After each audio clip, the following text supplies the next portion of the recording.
Here's the opposite of fun: one of your 5-year-old twins has fallen from a tall, dangerous playground apparatus, and possibly broken a bone, and so you are in an emergency room where English is not spoken, trying to have a type of conversation for which Berlitz doesn't prepare you, and the pain and suffering and maybe long-term well-being of your kid hang in the balance.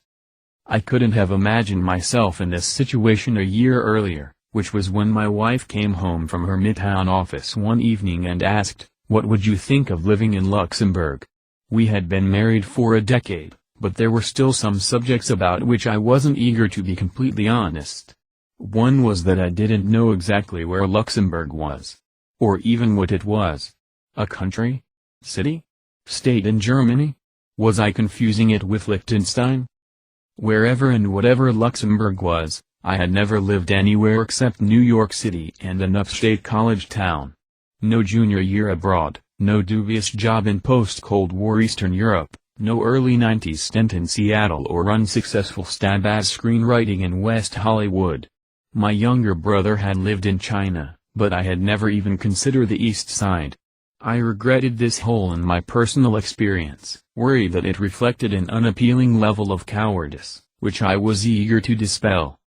I had traveled a good amount, to the expected places, Mexico and Costa Rica, the Dordogne and Sicily, a couple of weeks visiting that braver brother in China, a month in Italy, a tropical island or two.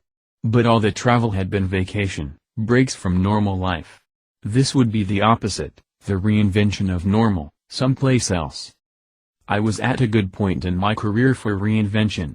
After years of being a book editor, I had quit and become one of those over-caffeinated, under-groomed guys you see in downtown cafes, pecking away at a laptop, ghostwriting and book doctoring and freelance editing, working on ideas and projects that weren't really my own. We still employed our full-time babysitter. I was still working fullish time, though no longer showing up at an office every day at 9. I thought it would be easy for me to leave that work behind, to leave New York behind, to do something completely new, somewhere new. I was nearly 40 years old. If this type of adventure was ever going to be part of my life, this seemed like my best chance to embark on it, to live abroad long enough to feel as if I was an extended stay traveler rather than a tourist. So we took what's called a preview trip, a long weekend in a business hotel, nice meals and fine weather, visits to the tourist attractions, and a full day of house hunting with Petra, a skeptical relocation agent who had a hard time accepting that we wanted to live in an apartment in the dead center of the UNESCO World Heritage Old Town. She was used to clients who wanted big houses in the suburbs, with driveways and yards. She was used to Americans who wanted to recreate America, abroad. We didn't. We wanted a European version of Manhattan. We found our vision on a curving street called the Rue de la, just a single lane wide, no room for parking on either side. Across this narrow street was the thick, rugged stone wall that protected the backyard of the Grand Ducal Palace, which is to say that the monarch lived across the street. When the Grand Duke himself was in residence, which was not always, apparently, monarchs tend to have more than one home, the Luxembourgish flag flew. When a foreign dignitary was visiting, some other flag was hoisted.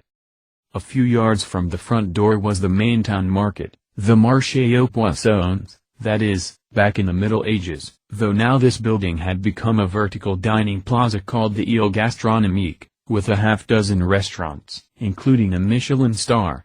Around the corner was a massive rock outcropping, the Bach, on which a castle was built more than 1,000 years ago, and under which was dug an extensive network of tunnels, some large enough for whole army regiments to hide, on their horses. Sure, I thought, let's move here. We had a big party, big anniversary, big birthday, big going away. Then we went away, with no specific plan to return.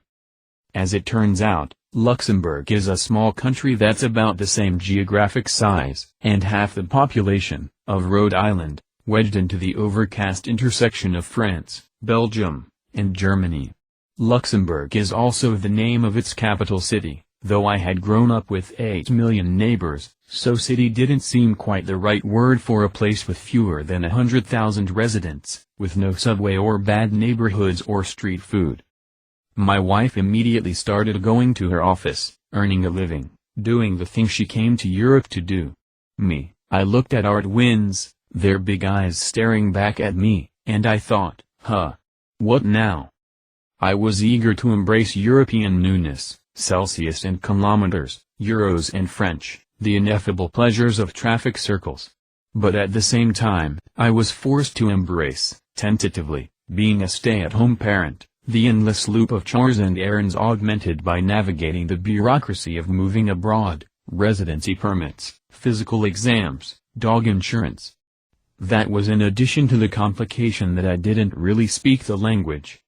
I struggled to accomplish surprisingly elusive tasks like throwing away the garbage, securing a parking permit, identifying the demarcation line between the men's changing area and the women's in the public pool's locker room. This was not fun.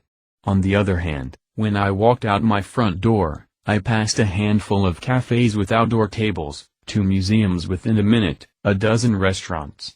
The butcher gave sausage samples to the children, the pet supply store handed out candy. A few blocks away, one of the main squares was bordered by restaurants, while the other hosted the twice-weekly market, with the mushrooms guy and the onions guy, the woman selling Brittany's specialties and the couple with Tyrol's cured meats, the truck that offered 3 items, small rotisserie chickens, larger free-range rotisserie chickens and delicious sliced potatoes roasted in the fat dripping from the chickens. It was a pretty appealing version of Europe, its real-life charms living up to the imagined version, my heels clicking on the wet cobblestones, International Herald Tribune tucked under the arm of my raincoat, like a crime novel American spy. Also appealing was the prospect of traveling a lot, which I had never before done, so now we did, another permanent item on an unfamiliar to-do list. We rented an apartment in Rome near the Campo de Fiore, another in the Barrio Gótico of Barcelona. We flew to London for a long weekend, to Ireland for a long night of dinner with friends in a castle. We went to Paris on a regular basis, taking the 2-hour high-speed train into the Gare de l'Est or driving with the dog and maybe some visiting relative, hurtling through Lorraine and Champagne in our German station wagon, purchased second-hand after a month of car shopping, a time frame that corresponded exactly to how long it took us to figure out that break was the French term for station wagon. We popped over to Bruges and Delft, Nancy and Amsterdam. We drove all the way down France to the Alps of the Haute-Savoie, all the way across Germany to Bavaria, all the way up to Copenhagen, 10 hours. Awful traffic in Germany, and a hugely satisfying side-trip pilgrimage to the motherland, aka Legoland. We saw cathedral-dominated downtowns and soulless suburban sprawl. We strolled interchangeable high streets, Zaras everywhere, and unique cityscapes. Bamberg is spectacular. We drove 100 miles per hour on the Autobahn, and we crawled carefully through the frost-covered back roads of the Ardennes. Every other weekend, we were someplace else. Little by little, I learned how to do everything I needed to do. I made some friends. I spoke enough French to get by, and enough Luxembourgish to not be rude. I decided that if I refused to buy my children new pajamas, they'd be fine sleeping in underwear and t-shirts, and I'd have a crucial 10% less laundry to do. And when my kids went to school, I started really missing them, instead of sighing in relief for 6 straight hours. I had achieved a level of stasis that looked a lot like a normal life. So at the beginning of our second year abroad, I took my laptop to a cafe, typed the expats at the top of a new file and started writing a novel, in which the protagonist moves to Luxembourg to follow a spouse's career and is thrust into the identity of a newly minted stay-at-home parent to 2 small children, cooking and cleaning, folding laundry and speeding around Europe in a second-handed German station wagon. I was trying to lightly fictionalize my life. But I realized I needed to invent a bigger shift, because, even fictionalized, my life overseas had become too routine to be exciting. So I added a huge twist. The protagonist hadn't quit a normal job to move to Europe, she had quit being a spy, and her husband had never known. Luxembourg was exactly the type of place where this thing would go on, private banking center, tax shelter, pan-European locale where half the residents were from somewhere else. This is where someone could come to reinvent herself. This is where I had come to reinvent myself. Then, one day 4 years ago, my wife got another difficult-to-refuse job offer, back in New York. Our adventure came to a sudden end. Life in New York seemed to revert to what it always had been. But my absence from the city had made it newly wonderful to me, the incomparable energy, the immense diversity, the vibrant street life, the high quality and nearly unfathomable delivery speed of ordered and Chinese food.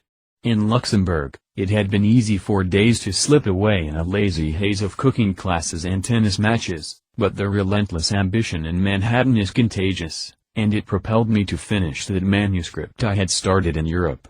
The Expats was published 2 years ago. I hadn't known exactly what I would gain from our sojourn in Luxembourg, but it certainly wasn't what I brought back. As with all the best journeys, perhaps, it's the surprises that are most meaningful. The arm was indeed broken. Sam wore a cast for a couple of months, after which I asked him what he had learned from the experience. "Breaking your arm," he told me, "doesn't hurt that much.